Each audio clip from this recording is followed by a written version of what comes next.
Salam sejahtera. Kami ialah sekumpulan mahasiswa dari Taylor's University dan pada hari ini kami ingin membentangkan kajian TITAS yang merupakan salah satu mata pelajaran umum bagi semua institusi pengajian tinggi di Malaysia. Topik yang kami pilih ialah seni bina pencampuran tamadun-tamadun di Malaysia. Kumpulan kami terbentuk daripada 10 ahli iaitu Su Jun Hian, Lucas Chai Jun, Lu Yu Jin, Sen Chek Lun, Se Sin Yu, Angeline Ong Chia Ling, Michelle Han Shu Min, Wong De Jin, Chao Kai Seng, dan Lai Nai Shen Paul. Nama saya Su Jun Hian dan saya akan memberikan pengenalan kepada topik kami. Nama saya Lucas Chai dan saya akan bercakap tentang gaya seni bina Masjid Kampung Kling. Nama saya Lu Jin dan saya akan membentangkan pengenalan dan fungsi Masjid Kampung Kling. Nama saya Sen Chek Lun, saya akan membentangkan unsur keempat dan kelima bagi Masjid Kampung Kling. Nama saya Se Sin Yu, saya hendaklah menentangkan tentang unsur-unsur kepada Masjid Kampung Kling. Nama saya Angeline dan saya akan menyampaikan unsur-unsur yang di dalam Masjid Kampung Kling. Saya Michelle Han dan saya akan membentangkan gaya seni bina Melayu. Nama saya Wong De Jin dan saya akan membentangkan tentang latar belakang Masjid Kampung Kling. Nama saya Chao Kai Seng dan saya akan membentangkan tentang seni bina Cina dan juga kolam uduk bagi Kampung Kling. Nama saya Lai Nai Shen Paul. Dalam video ini, saya akan memberikan pengenalan tentang seni bina Cina dan juga unsur-unsur dalam seni bina Masjid Kampung Kling. Projek ini mempunyai 4 objektif kajian utama. Pertama sekali, kajian kami hendaklah membuat penelitian lebih dalam mengenai seni bina yang unik di seluruh Malaysia. Selain itu, kami ingin menyebarkan kesedaran seni bina yang indah di Malaysia.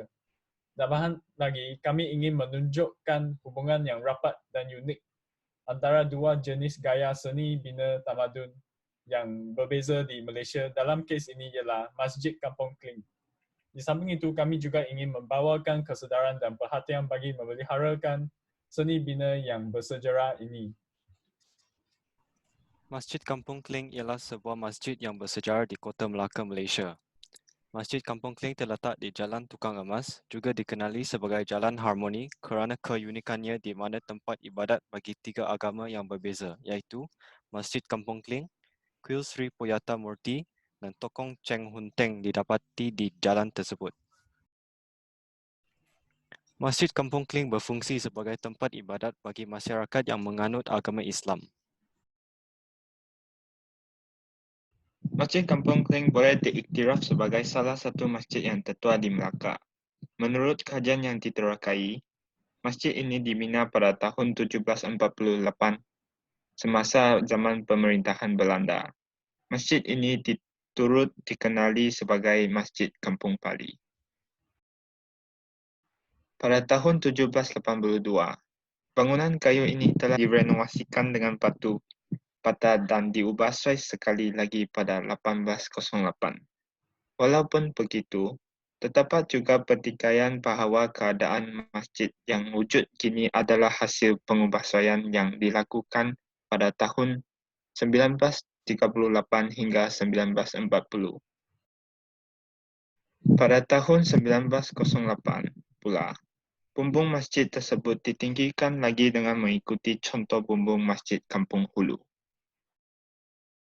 Seni bina Cina merujuk kepada suatu gaya seni bina yang telah dibentukkan di Asia untuk beberapa abad, berdasarkan kepada prinsip simetri dan seimbang.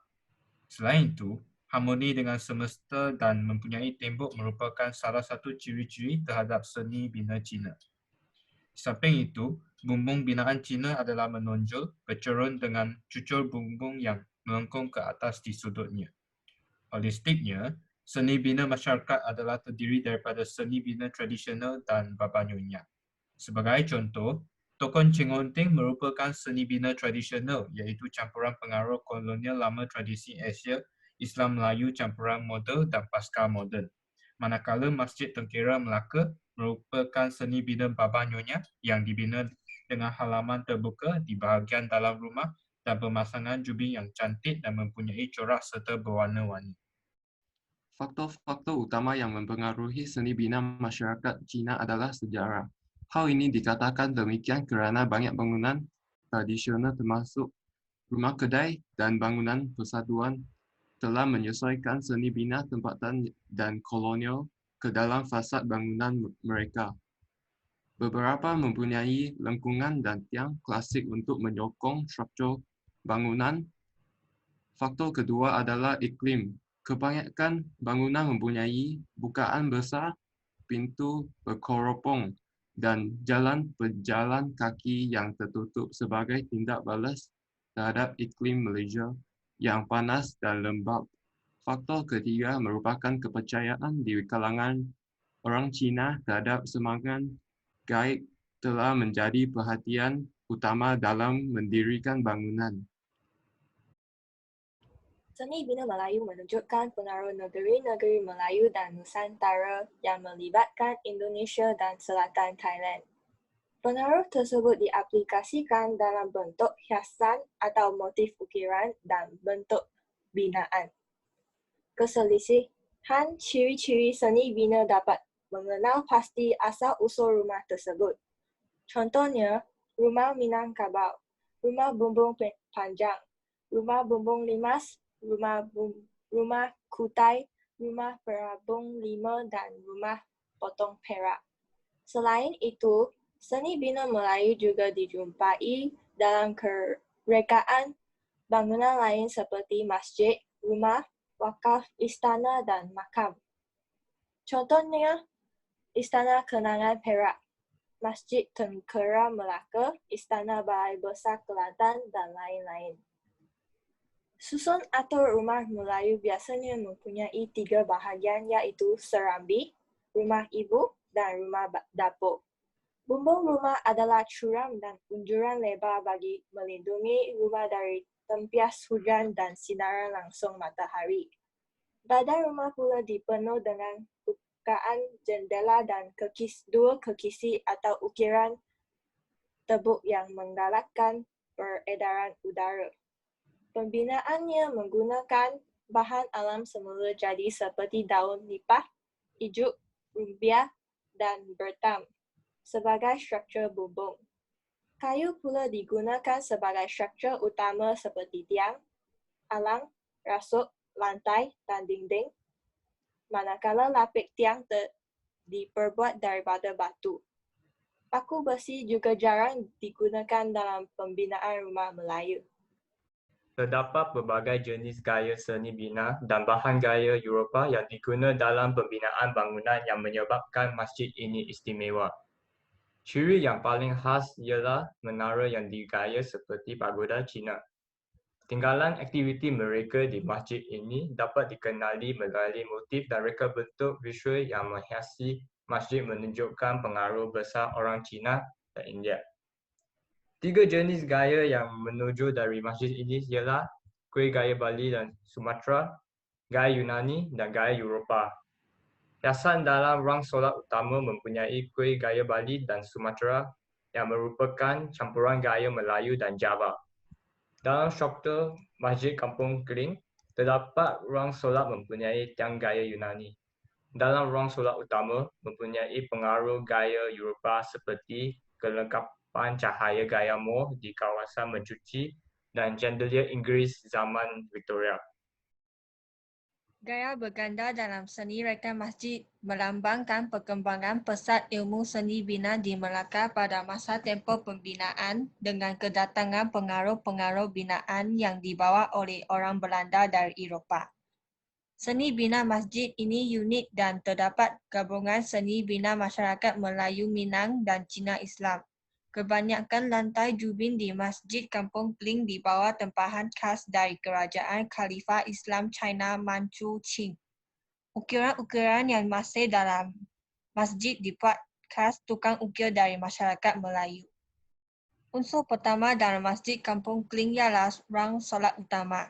Ruang solat merupakan struktur utama dalam sebuah binaan masjid dan ruangan masjid ini merupakan ruang yang indah, bersih dan nyaman.